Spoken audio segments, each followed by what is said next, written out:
Here in the USA, watch us via Roku on your smart TV. Submit your own content on info@millenniumnews24.com. Download the Millennium News 24 app from the App Store to stream our shows anywhere, anytime. Stay tuned with Millennium TV and Millennium News 24 for the latest updates. Welcome, ladies and gentlemen. Good afternoon, and welcome to a special edition of the New American Perspective. I'm your host, Jineea Butler, and today we're on the group. Today is Martin Luther King holiday, and we have a special for you today. The dream was just a blueprint. Let me start there. The dream was just a blueprint. How was your day? Did you miss me? I missed you. And today, a lot of people are off. I hope you're tuning in because today is Martin Luther King Jr. Day. And every year we hear the same speeches, right? The same quotes, the same sound bites, right? But Dr. King did not give us a sound bite. He gave us a blueprint for justice, a blueprint for leadership, a blueprint for economic dignity. Do you know what I'm saying? Are you with me, people? And today is not about nostalgia. It's about continuation. Because the work did not end with him. It really just began. Dr. King is often remembered as a dreamer, right? He spoke about wages, labor, housing, ownership, media responsibility. He's understood something very clearly. If you do not change systems, you will only recycle the struggle. Dr. King didn't ask us to admire him.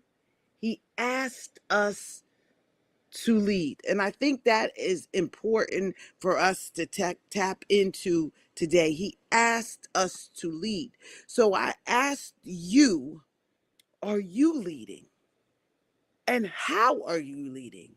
And why are you leading? I always say, I never let anybody lead me up a tree.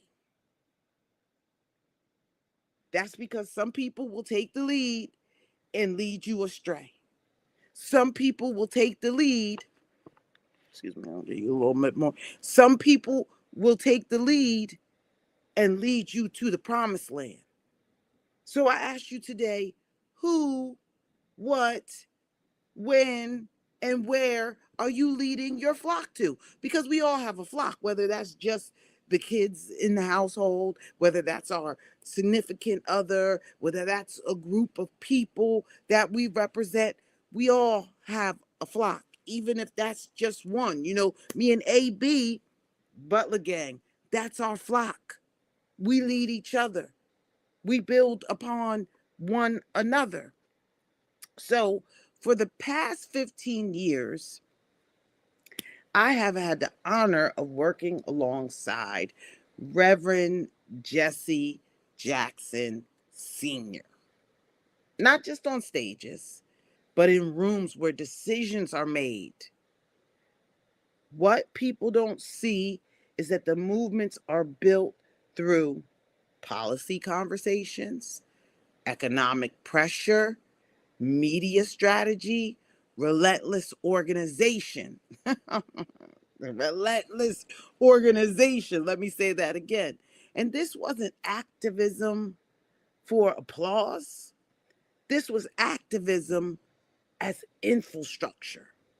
This is how Dr. King's blueprint stayed alive. Stay with me, folks. Now, like I said, this wasn't for the applause. This was something that I personally knew that I had to do. Let me tell you a little bit about that while we're on the group.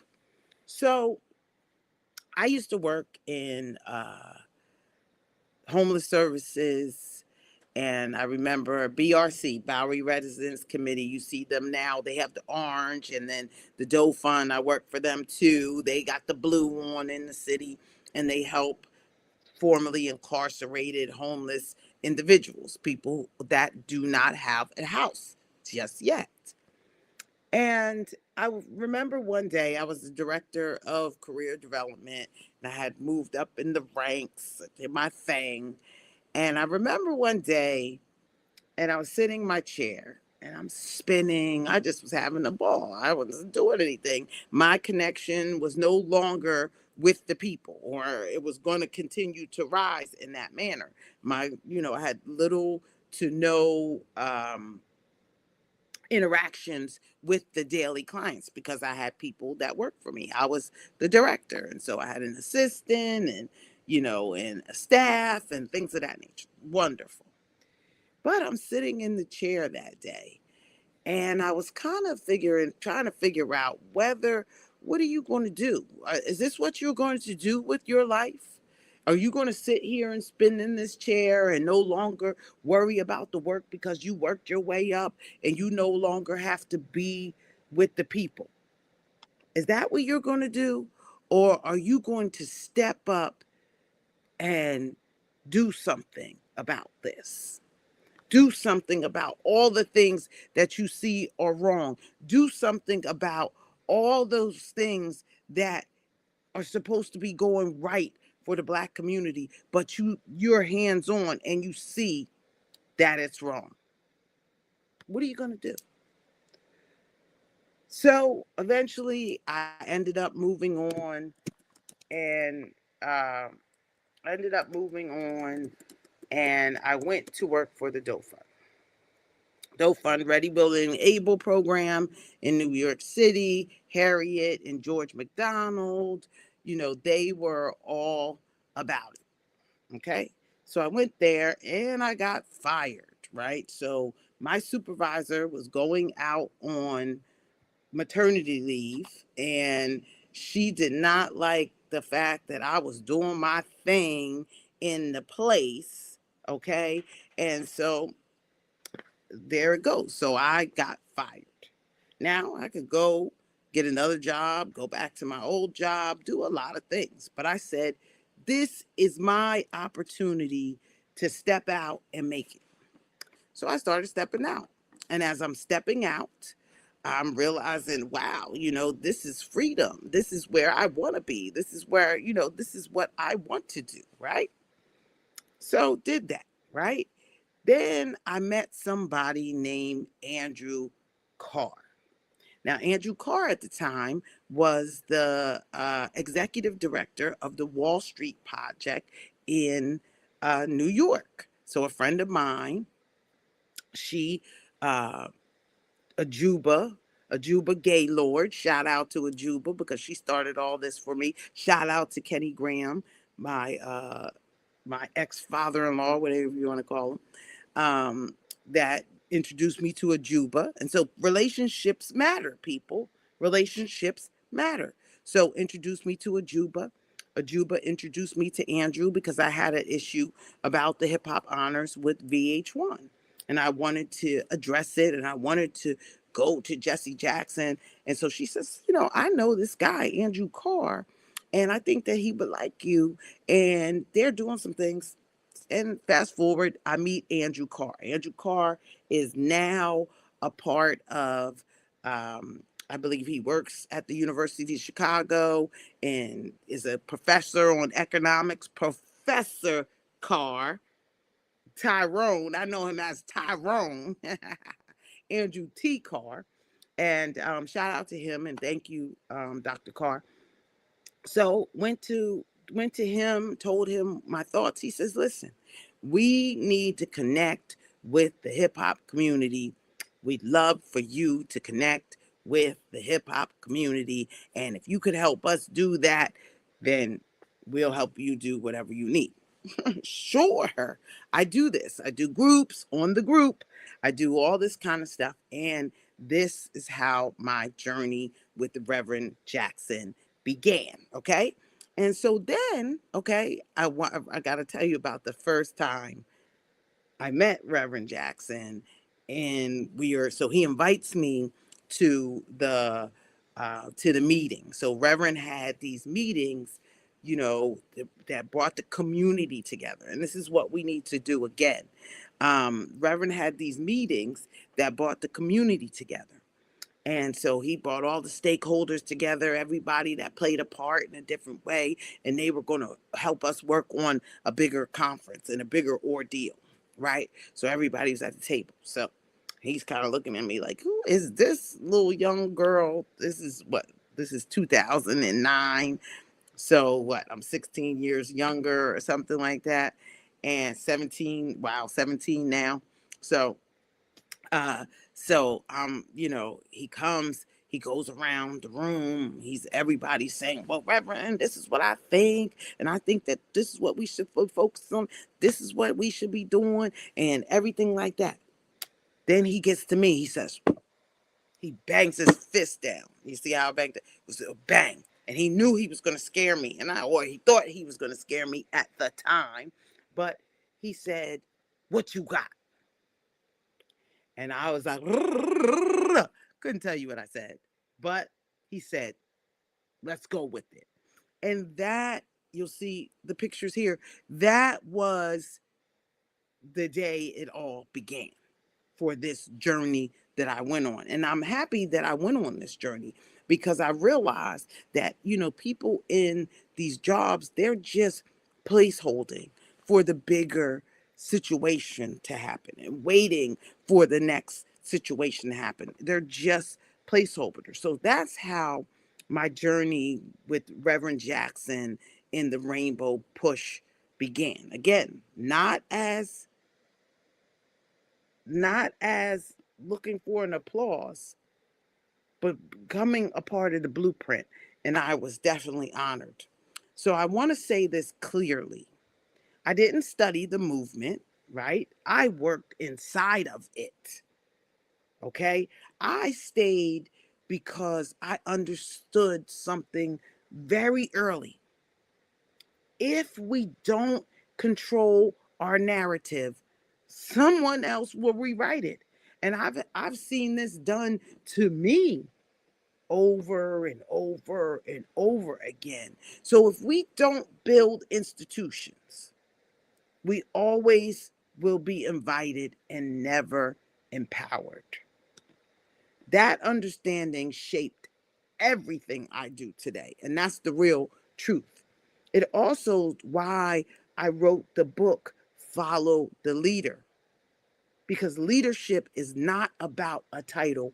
It's about responsibility.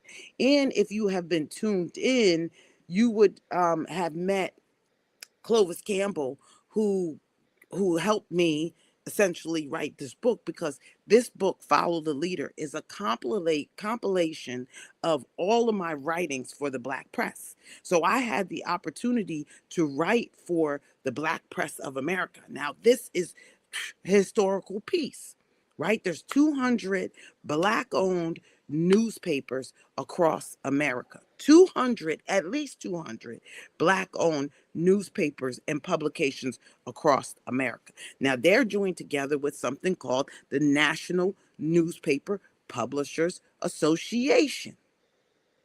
They are, I think, going to be celebrating their 200th year this year in 2026, 200th year of pushing everything forward and pushing everything that we are doing and that have been doing, and they have been carrying the torch, and they are marked by the torch. So I was able to create my book through that. And let's be honest, we have made progress, but we've also adapted to injustice instead of dismantling it. The systems Dr. King challenged didn't disappear, they evolved. So the question isn't, do we care? The question is, are we organized? Are we intentional? And are we leading? And they are real questions. And let me ask them one more time before we go to the break. Are we organized? Are we intentional? Are we leading? Like, share, and subscribe. And we'll go to a break and we'll come right back with more of this Dr. King thought-provoking on the group special here on Millennium News 24.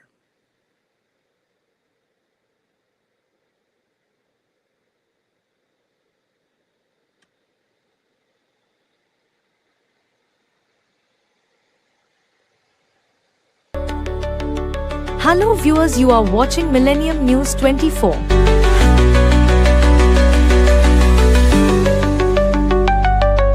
America and global villages seen to America independence built by immigrants, manufacturers, roads, highways, educations, healthcare, IT, scientists, space, business development to all thousands of multimedia and all major social media platforms and news network in America. Millennium News 24, one of truthfully news networks in America and global news organizations.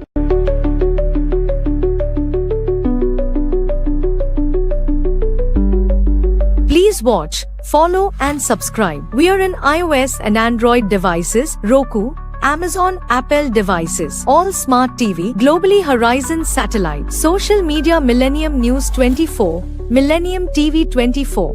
Website www.millenniumnews24.com and www.millenniumtv24.com. Thank you. And we are back here on Millennium News 24. I'm your host, Jineea Butler. This is the New American Perspective, and we are on the group today talking about the beloved Dr. Martin Luther King Jr. Now, Dr. King talked about the beloved community. Our urban reset asks, what does that look like today? It looks like economic access, media ownership, workforce development, cultural power, narrative control. Let me go back over those. We have the reset in the urban communities, and what that looks like is economic access, media ownership, workforce development, cultural power, and narrative control. Now, economic access is we need access to capital and we need access to funds. So everybody is not always banks, loans. Everybody is not always open to give us economic access. Reverend Jackson always talked about this. Access to capital.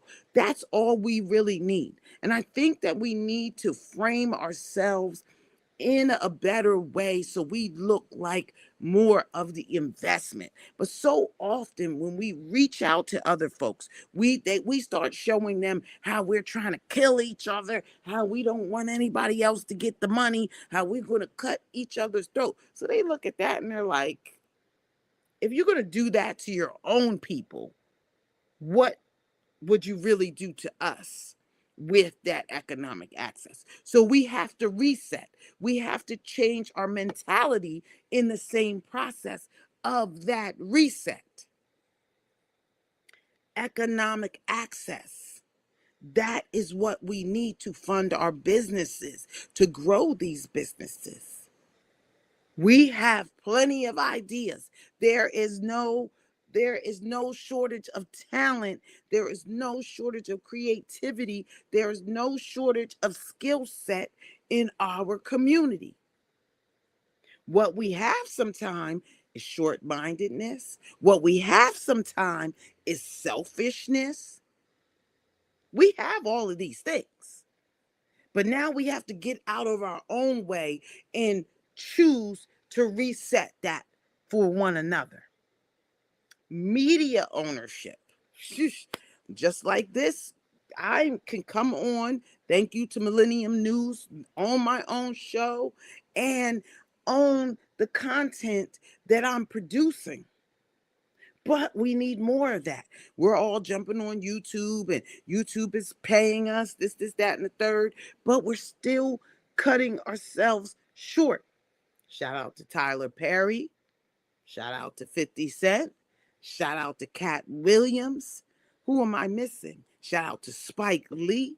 Shout out to people who have pushed the envelope when it comes to ownership, media ownership, and pushing that whole thing open. You have 50 Cent with um, his new platform.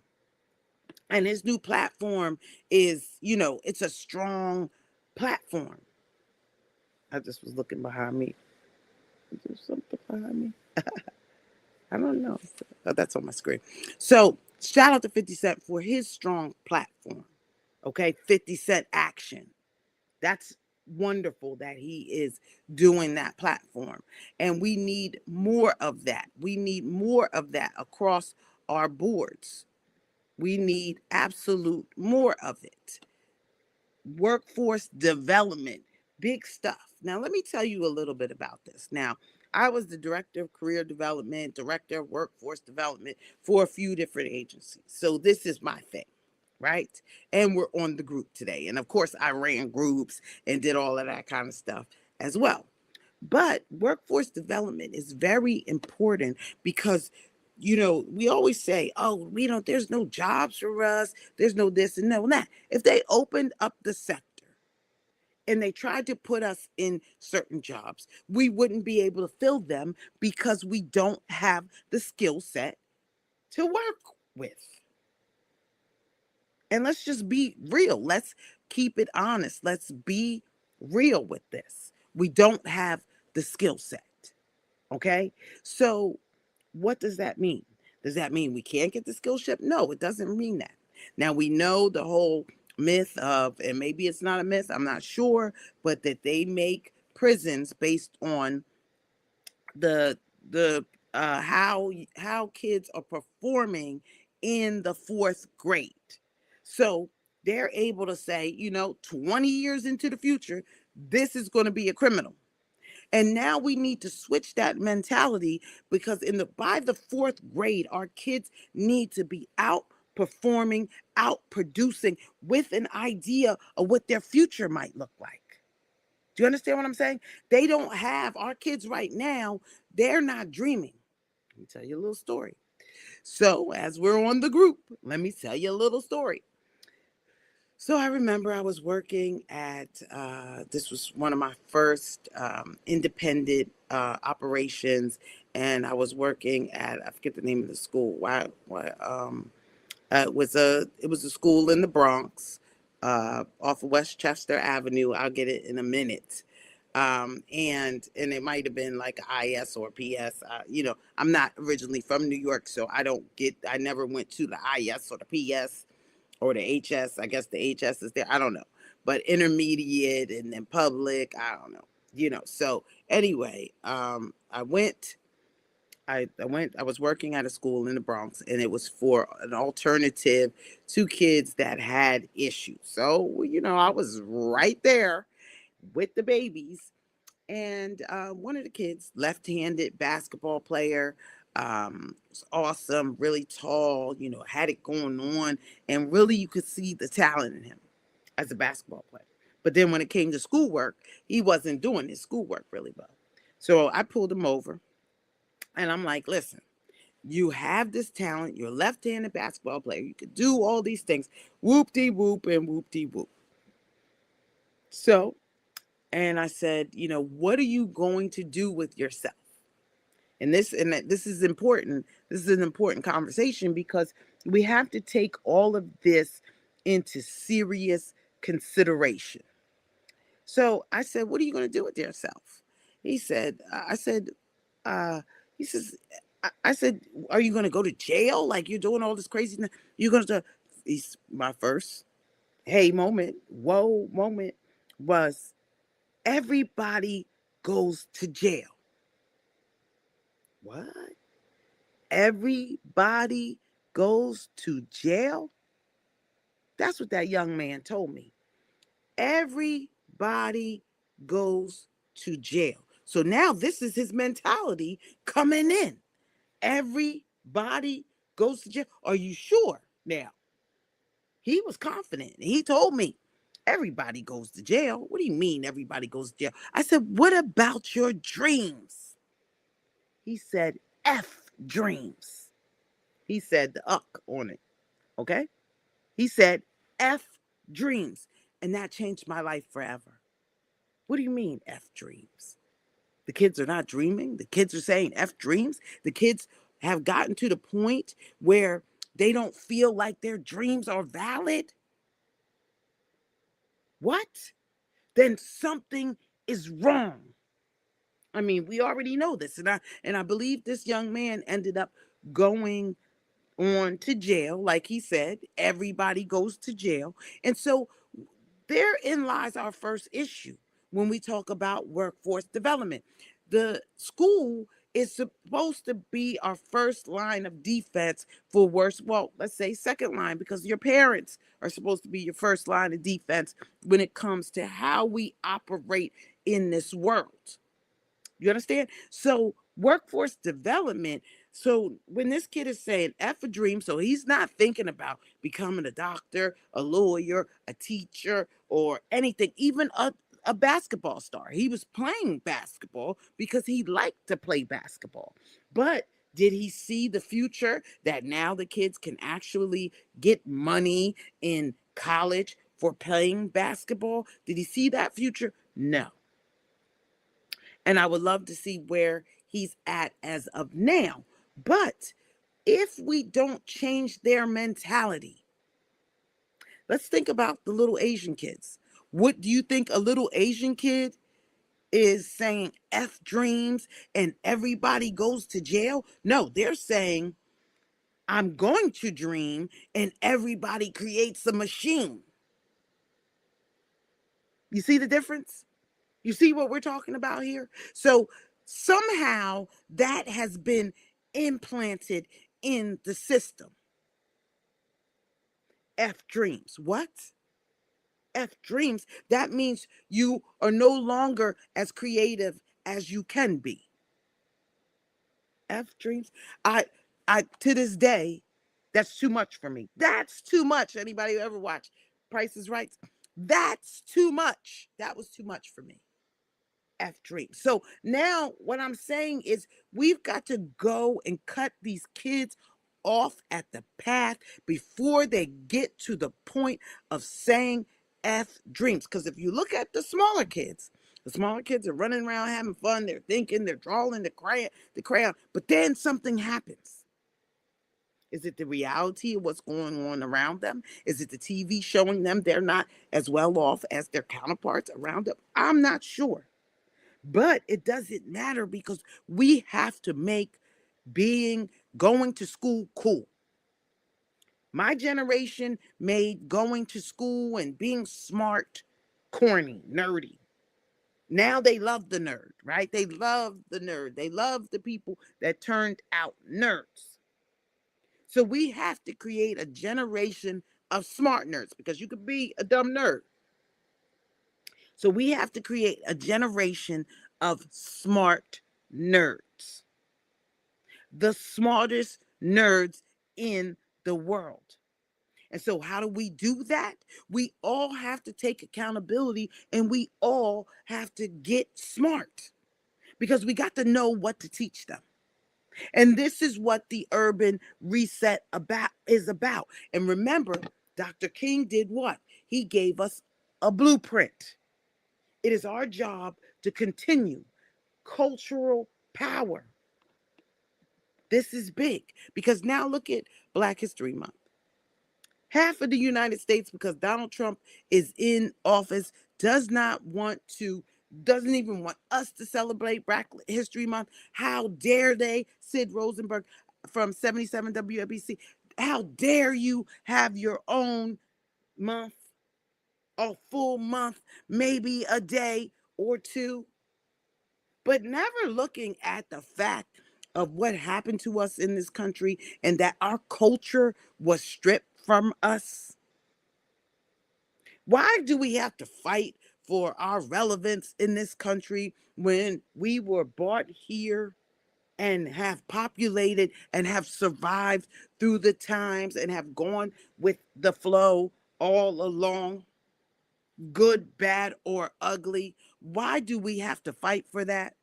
We're going to talk about that after this break here on Millennium News 24 on the group. I'm your host, Jineea Butler, and we're getting into it here on Martin Luther King Jr. Holiday Day today.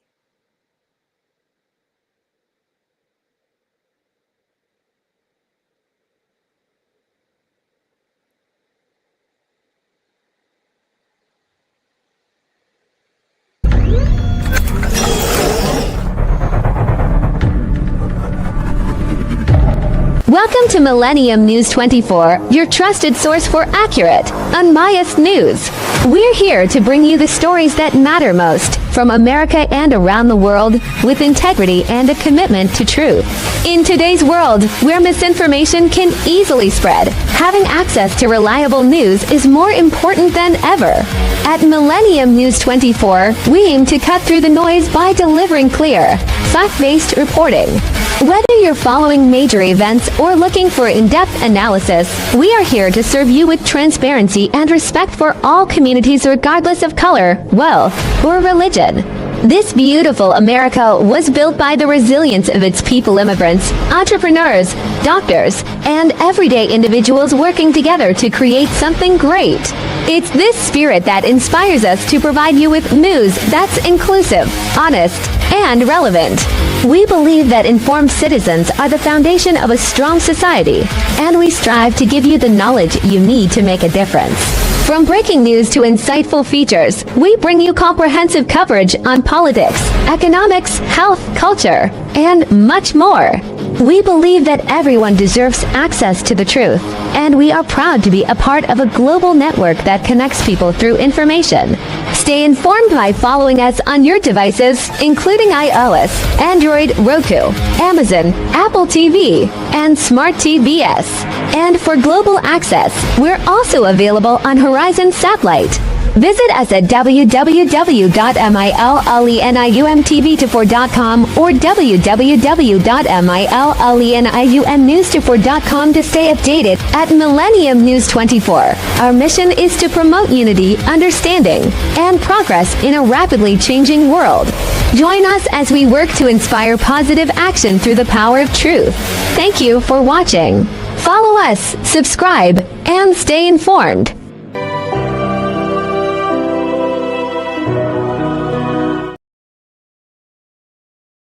And we are back here on Millennium News 24.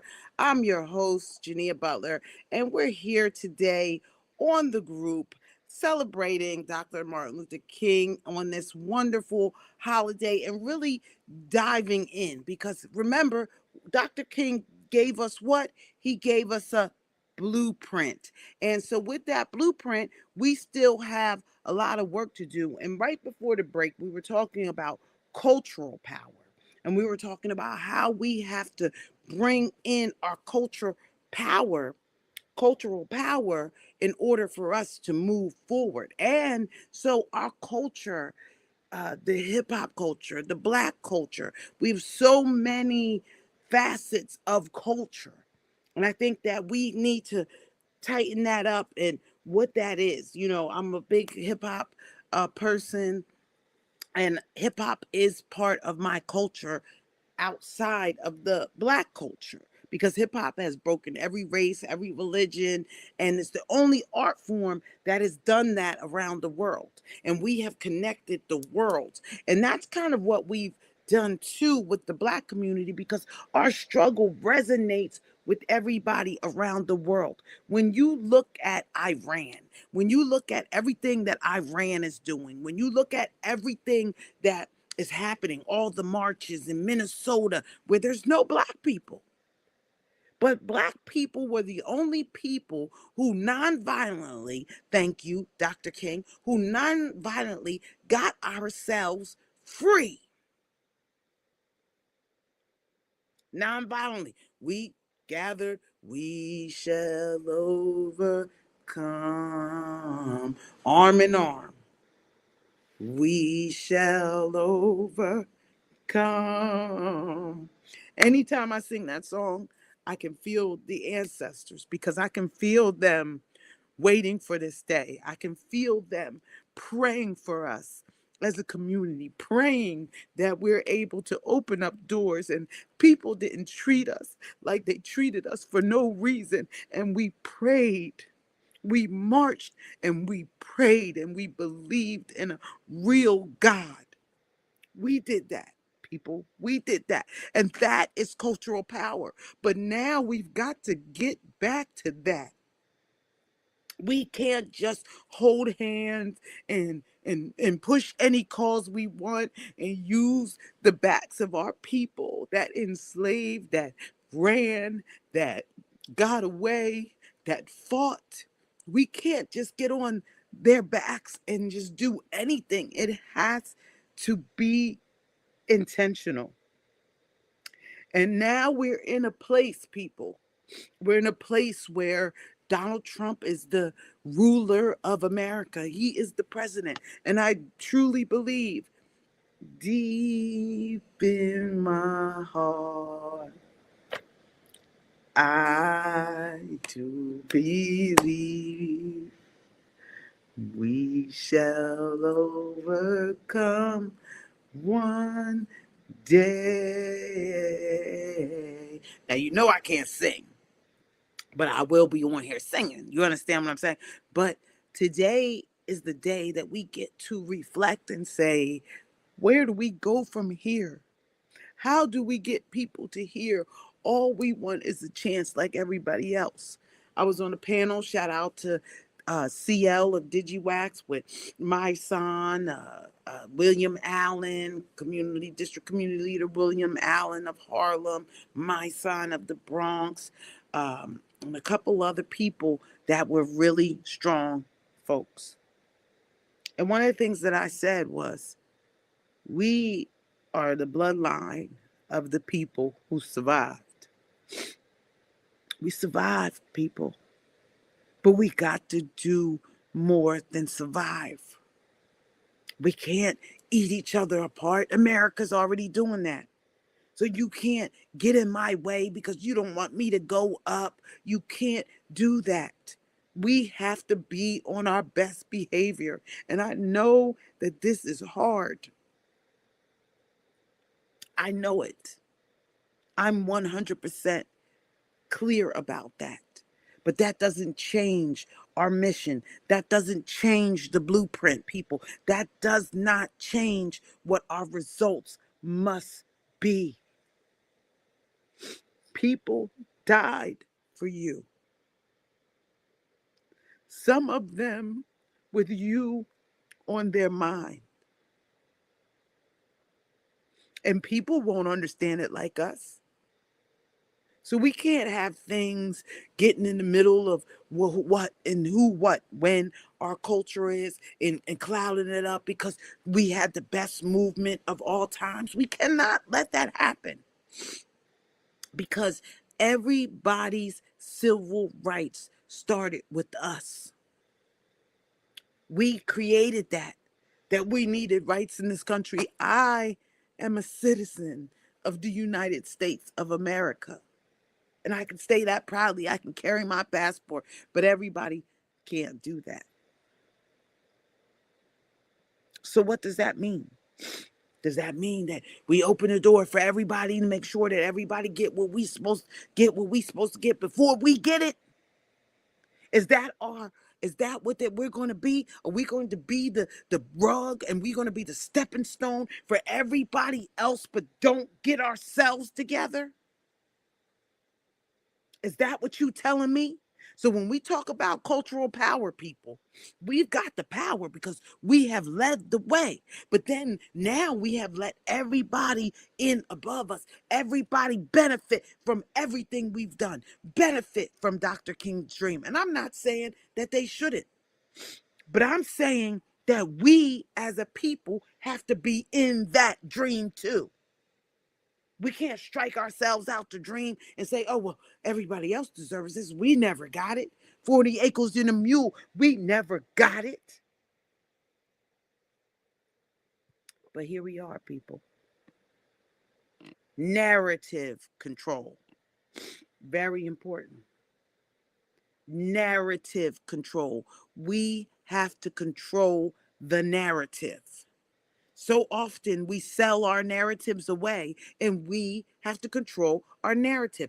People paint the picture of what we're supposed to be like in America.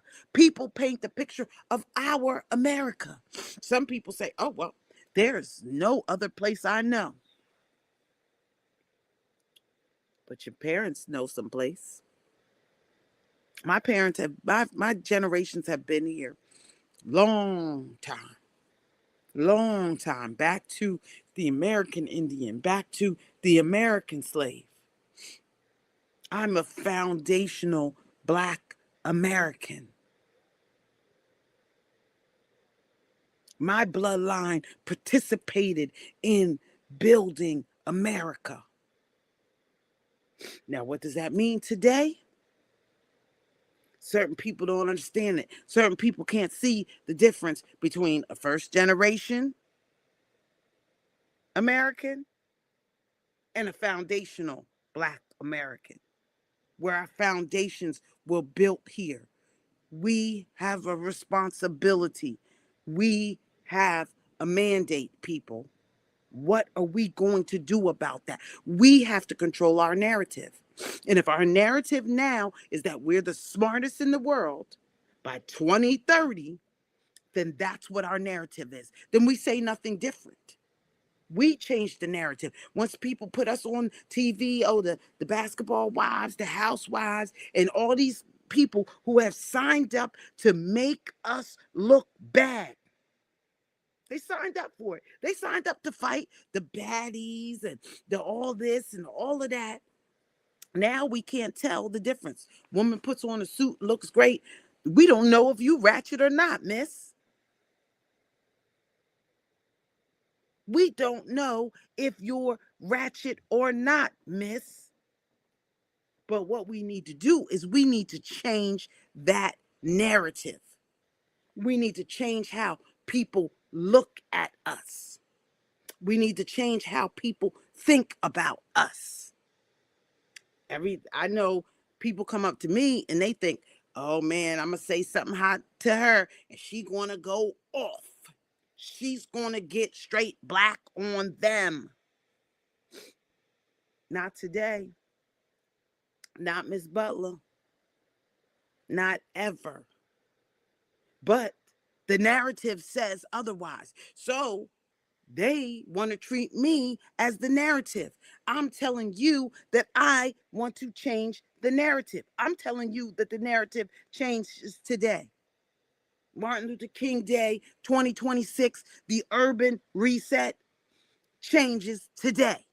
That's what I'm saying. What do you say? This is not a departure from the movement. This is a modern application of it. As I write and follow the leader, leadership doesn't wait for permission. It responds to responsibility.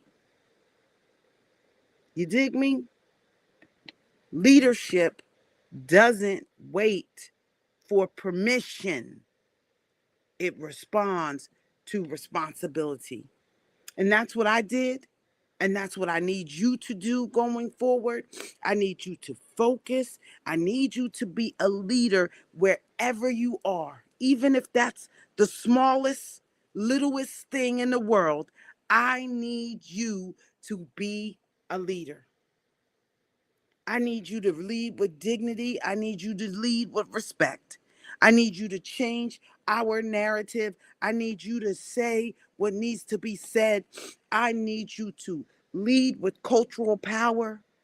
I need you to lead for ownership. I need you to lead with economic access. I need you to lead wherever needs to be led. If there's nothing there, fill in the blanks. But today we continue the blueprint. Dr. King died when he was 39 years old. How old are you? What have you done in your 39 years, less or more? Have you changed the narrative? Have you opened the door? Have you pushed? Or have we made it? Is this who we are? Is this how we're going to end it, people? Let's get real about who we are. We're going to come to a break and we'll be back with On the Group I'm your host, Jineea Butler, here on Millennium News 24. And I look forward to seeing you when we come back.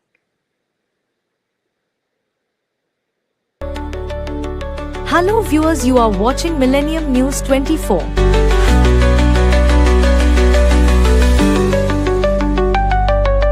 America and global villages seen America independence built by immigrants, manufacturers, roads, highways, educations, healthcare, IT, scientists, space business development to all thousands of multimedia and all major social media platforms and news network in America. Millennium News 24, one of truthfully news networks in America and global news organizations.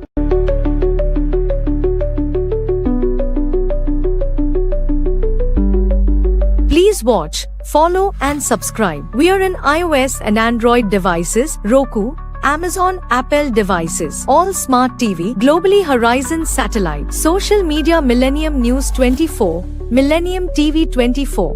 Website www.millenniumnews24.com and www.millenniumtv24.com. Thank you.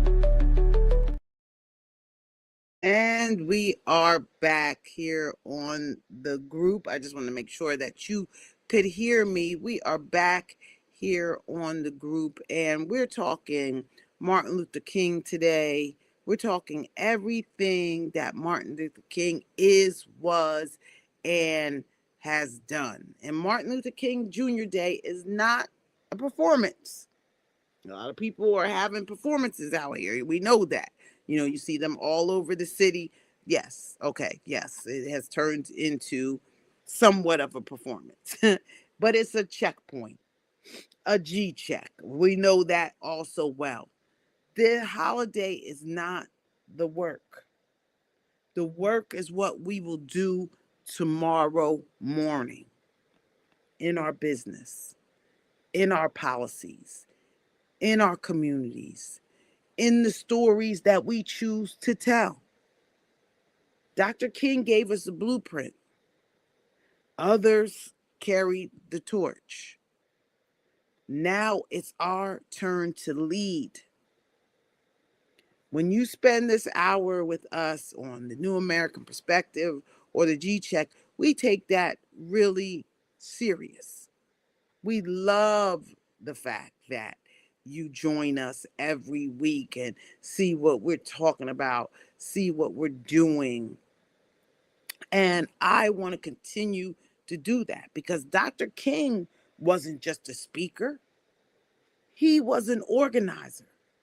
He was a strategist, a systems thinker. He challenged America not only on morality, but on economics, labor, and power. He asked the uncomfortable question: who controls opportunity? Who profits from inequality? Who decides whose lives are valued? Look what we are at. Who controls opportunity? Who profits from inequality? Who decides whose lives are valued? And that's where we are today. When we see everything going on in Minnesota, Iran, all over the world. Who decides whose lives are valued? And I think it's each one of us. I think it's each one of us realizing that our lives are valuable. These were not abstract ideas. They were policy conversations, just like we're having today. But today, I have to say, our people get into the position of policy position, and they're not like Dr. King. They're not being understanding that we can agree to disagree, but we got to come up with a solution. We're going to hold it up, shut the government down, and the most in history. All of this. We're going through this and we're sending the American people. I think the people that we have in Congress right now want to be the entertainers. They want to be the celebrities. They want us to watch them like TV and watch them control our lives. That's not what this is about. That wasn't in the blueprint. They were budget conversations. They were power conversations, even amongst people who didn't like us. And we may not even like them. But the conversations still went on. And the needle moved forward. But Dr. King did not do this work alone. And he did not expect the next generation to idolize him. He expected us to advance the work. And I can say that in my time that I have spent working alongside Reverend Jackson, toiling and figuring things out and opening up doors and opening up that, I've helped advance the mission. Now, next with the urban reset, because we need the reset, and my book, Follow the Leader. Remember, leadership isn't about position. It's about responsibility. That's why I wrote Follow the Leader, to document what it actually takes to lead when the cameras are off. Half of you guys are just meeting me right now. But I'm telling you about 15 years that I did with Reverend Jackson. I'm telling you about 20 years before that I did homeless service, youth services, Rikers Island, everywhere I needed to be to learn my community and learn how we can advance the mission when the cameras are off and the work is real. Follow the Leader will be available because the moment demands leadership. So what we have to take a look at is how you spend your time, how you carry your torch. Are you making sure that your kids are the smartest in the world, have the best and the brightest, have both their mother and their father in their lives? Are you opening up a broken home for them so they can start off in this race handicapped? Is that what you're doing? Because you couldn't control yourself for those minutes and now you have a child that you have to raise up? Whew. What people don't see is the organizing. I'm sure in your life too. The policy pressure, the economic justice, and media and the movement. What people call activism, we call work.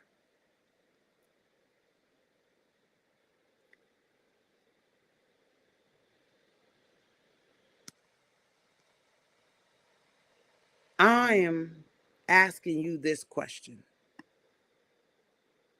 Where did we win? Where do we win? Where did we stall? Are we done stalling? What changed forms instead of disappearing?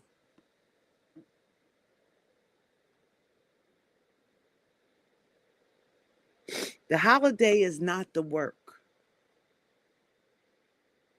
The work is what we do tomorrow morning.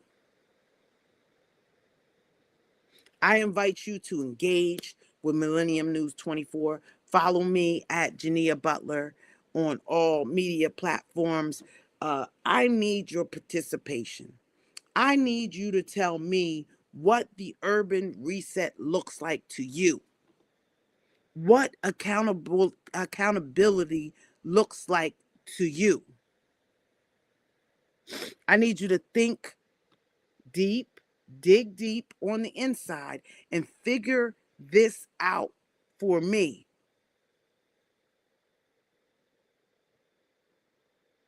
That's what I need you to do. That's what we need you to do going forward, because the dream was a blueprint. So, how are you spending your day today? Many of us just have a day off, and we're enjoying that time. And I hope reflecting and thinking about this blueprint, because everybody else has picked up the blueprint.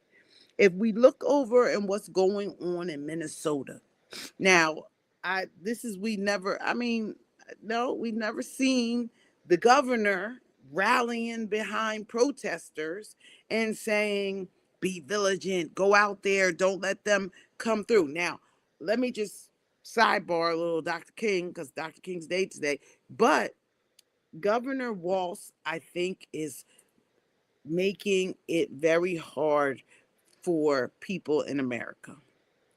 Because as we reflect on Dr. King, this mission, I want to say that, I understand the humanitarian piece of people, but the people who came here illegally rushed our borders to upset our America, America as we once knew it. Hundreds of thousands, millions of people coming across to America for that American dream.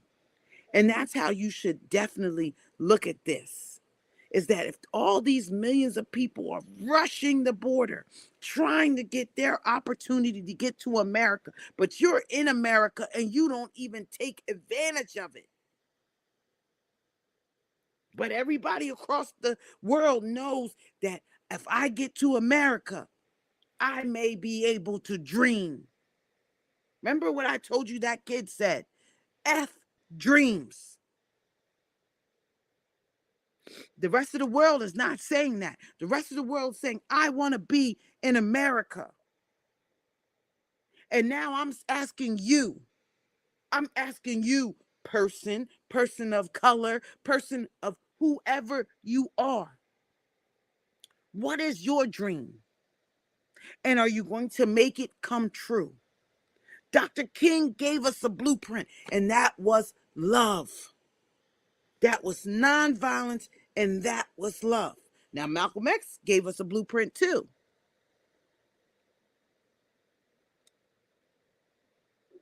But the blueprint of Dr. King reigns and stands supreme today.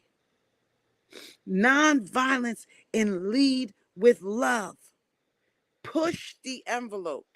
This is just the blueprint. You have work to do.